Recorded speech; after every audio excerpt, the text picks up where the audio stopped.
Falahi stock market analysis में आपका स्वागत है। दोस्तों आज हम बात करने वाले मोल्टेक स्टॉक्स के बारे में।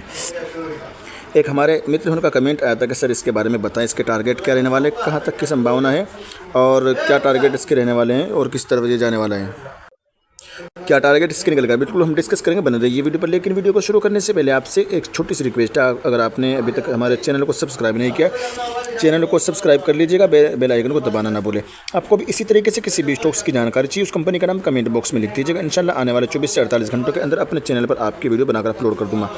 और एक हमारे मित्र वो कमेंट बार बार कर रहे हैं, एक स्टॉक्स का नाम बता रहे हैं बार बार। मैं सर्च कर रहा हूँ, मेरी सर्चिंग में नहीं आ रहा है, तो इसलिए उसका पूरा नाम लिखें क्या उसमें, या स्क्रीनशॉट मेरे व्हाट्सअप नंबर पर कर दे। व्हाट्सअप नंबर का लिंक जो है आपको यूट्यूब चैनल के डिस्क्रिप्शन में मिल जाएगा दोस्तों, वहाँ पर जाकर आप व्हाट्सअप ग्रुप को भी ज्वाइन कर सकते हैं। चलते हैं मकसद असली की तरफ। दोस्तों देखो, इसने काफ़ी सालों तक इस स्टॉक ने कंसोलिडेट किया, और कंसोलिडेट करने के बाद में इस स्टॉक ने देखो यहाँ से आप ले लीजिए, बहुत दिन तक इसने कंसोलिडेट किया, यानी करीब करीब आपको ये स्टॉक मिल रहा था 50 रुपये के रेंज में मिल रहा था 2021 के लास्ट तक, ठीक है। 2021 के 2022 से पहले 50 रुपये के आसपास का था। लेकिन फिलहाल इसने क्या नाम लेकर करीब करीब 300-400 रुपये का हाई लगा के 400 रुपये के करीब का हाई बना के आ चुका, और 400 रुपये से लगातार आपको गिरता हुआ नजर आ रहा है। अब देखना है कि कहाँ तक की संभावना इसमें गिरावट की बनती है। दोस्तों देखो, इसका एक सपोर्ट मैं आपको बता दूं, इसकी लेवल में आपको बता दूं, इसका फिलहाल देखो 253 है, 253 का इसका एक सपोर्ट है। अगर यहाँ 212 253 एक सपोर्ट है, यहाँ पर अगर सपोर्ट ले लिया तो अच्छी बात है, और अगर ये यहाँ पर सपोर्ट नहीं लेता तो आपको थोड़ी सी उसमें गिरावट का सामना करना पड़ सकता है। फिर आप मोटा मोटी समझ लीजिए, इसका एक टारगेट है, ये लाइन लेके 200 रुपये। 200 रुपये के नीचे इस स्टॉक को नहीं जाना चाहिए, 200 रुपये के नीचे नहीं जाना चाहिए। 200 रुपये के लेवल को तोड़ता है फिर आपको और भी डाउन जाता हुआ नजर आ सकता है, क्योंकि 400 रुपये से गिरकर फिर आपको 50% डिस्काउंट में आ चुका है।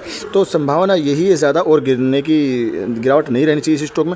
और मैं इसकी अच्छी चीज़ें भी दिखाऊंगा, इसके अंदर क्या अच्छी चीज़ें हैं। अब इसमें कभी भी आपको तेज़ी देखने को मिल जाएगी, ये तेज़ी नहीं तो कंसोलिडेट मिल जाएगा, लेकिन जो संभावना है इस स्टॉक को 200 के नीचे नहीं आना चाहिए। 200 रुपये के 210 और 200 से ऊपर में ही ट्रेड करना चाहिए, कंसोलिडेट करना चाहिए 200, ठीक है। अच्छी चीज़ें हम बताएंगे इसके मैं रजिस्टेंस आपको बता दूं, मोटा मोटी 213 के आसपास है, 220 रुपये की एक रजिस्टेंस है।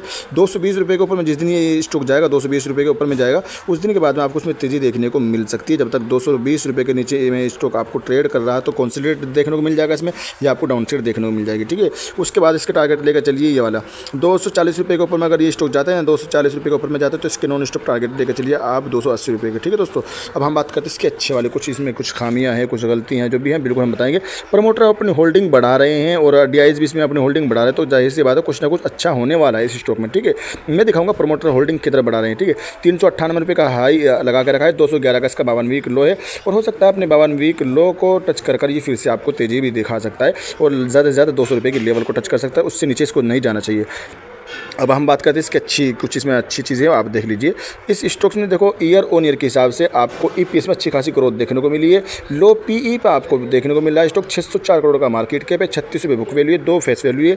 और मैं आपको थोड़ी सी इसकी ताकत और कमज़ोरी के बारे में बताऊँ तो इस स्टॉक्स के पास में ताकतें तो 11 ताकतें आपको देखने को मिल जाएंगी, मजबूतियाँ जो इसके पास 11 है, कमज़ोरियाँ 5 हैं, और गोल्डन चांस इसके पास में नहीं है, ठीक है। वो 75% आपको पास भी नजर आ रहा है। वहीं टेक्निकल रेजिस्टेंस एंड सपोर्ट की हम बात करते हैं, टेक्निकल रेजिस्टेंस एंड सपोर्ट किधर निकल के आ रहा है। इसका पहला रेजिस्टेंस की अगर हम बात करें दोस्तों, टेक्निकल रेजिस्टेंस 218-53 का पहला रेजिस्टेंस है, दूसरा 220-12 का है, तीसरा 221-28 का है। यानी मोटा मोटी समझ लीजिए, जब तक ये स्टॉक 221 रुपये के ऊपर में नहीं जाएगा, जब तक इसके 240-250 के टारगेट निकल के नहीं आएंगे। 221 के ऊपर में जाता है तो इसके टारगेट आगे के निकल के आएंगे, ठीक है। और जब तक 221 के नीचे है, जब तक आपको डाउन साइड या कंसोलिडेट देखने को मिल जाएगा। सपोर्ट की बात करें, 215 का तोड़ा, 214 का तोड़ा, 213 रुपये के आसपास में फिलहाल तीसरे सपोर्ट के आसपास में आपको ट्रेड करता हुआ नजर आ रहा है। अगर ये यहाँ पर सपोर्ट ले लेते हैं तो अच्छी बात है, अगर इसके नीचे जाता है तो फिर आपको थोड़ी सी और गिरावट देखने को मिल सकती है, लेकिन इसका मतलब ये नहीं कि आप भाई बेच के भाग जाए, ठीक है। जिसने 400 रुपये की रेंज में, 400-350 की रेंज में खरीद कर बैठे हुए हैं, जिनको अच्छा खासा नुकसान हो रहा है, वो सही अपना थोड़ी थोड़ी क्वांटिटी इसमें एवरेज करते रहें, ठीक है। और थोड़ा साल 2 साल इसको दीजिए, फिर से आपको रिटर्न निकालता देखने को मिलेगा। अपनी संभावना इस स्टॉक के बारे में ये है, अभी आपको हाई रिटर्न निकाल के नहीं देगा, अपनी संभावना ये है। बाकी जो भी हो वो आपको देखने को मिल जाएगा, रिटर्न देगा या नहीं देगा, अपनी संभावना अभी रिटर्न निकाल के नहीं देगा। हाँ, यूँ कह लीजिए इसको कुछ दिनों के लिए कंसोलिडेट, 2-4 महीने के लिए कंसोलिडेट में भी कर सकता है। यानी इसकी अगर हाई से हम बात करें, अगर ऊपर बढ़ता है 250 तक की संभावना बनती है इसकी जाने की, ठीक है। फिर 250 से नीचे 200 और 250 के बीच में इसको तो कंसोलिडेट करना चाहिए, ठीक है। जब अच्छी खासी तेजी बनेगी बाजार में, उस वक्त आपको अच्छा खासा रिटर्न निकाल के दे देगा, ठीक है।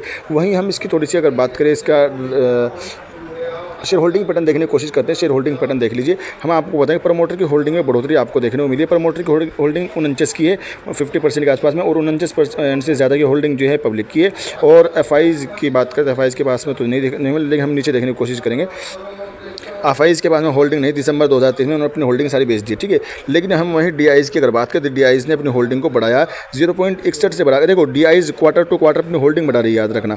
0.51 थी मार्च 2023 में, जून 2023 में 0.59 थी, फिर सितंबर 2023 में 0.61% की थी, ठीक है। दिसंबर 2023 में 1.37 यानी करीब 1.5% के आसपास में डीआईज की होल्डिंग हो चुकी है। पब्लिक की होल्डिंग घटती हुई नजर आ रही है, यानी पब्लिक से माल को सेल करती हुई नजर आ रही है, ठीक है। यानी लॉस में ही अपना प्रॉफिट बुक करके बाहर निकल रही है दोस्तों, ठीक है, लॉस में बेच के। तो अगर आपके पास में स्टॉक है तो होल्ड जरूर कर लीजिए। जिस तरीके से आपने अभी तक खरीदा है तो एवरेज करिएगा और थोड़ा सा वक्त दीजिए, साल 2 साल इसको दे दीजिएगा, ठीक है। जहाँ से ये गिर कर आया है वहाँ पर फिर से जाने की संभावना बनती है, ठीक है। उम्मीद है वीडियो अच्छी लगी, लाइक करिएगा, चैनल को सब्सक्राइब कर दीजिए। Thank you.